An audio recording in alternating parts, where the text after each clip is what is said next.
Put side by side, the Galaxy S6 Edge and the G Flex 2 don't really have that much in common.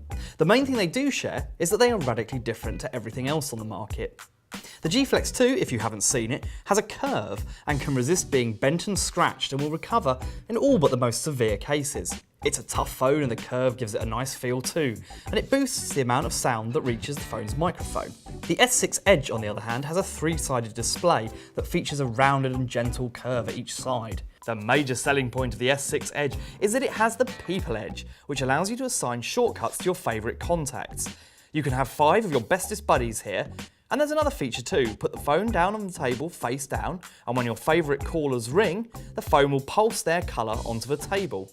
It's a triumph for Samsung and one of the best Android phones of all time. In terms of spec, these two phones are pretty close to one another.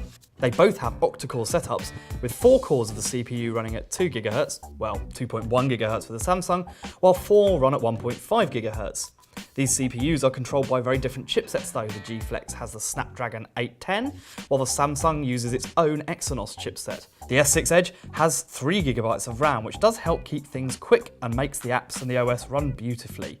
The G Flex 2 borrows the same system from the G3, which offers a 16 GB storage model with 2 GB of RAM. When it comes to performance, RAM can make a huge difference. In use, we found that the S6 was the more responsive phone, with the G Flex having some lag. This has been a problem for LG phones in the past too. Nothing major to worry about here, but perhaps a sign that all modern smartphones that run Android should use more RAM. Going back to storage though, the S6 is one of the very few Samsung phones not to support microSD cards, so capacities are 32, 64 and 128 GB. On the G Flex, you can add storage through your microSD card.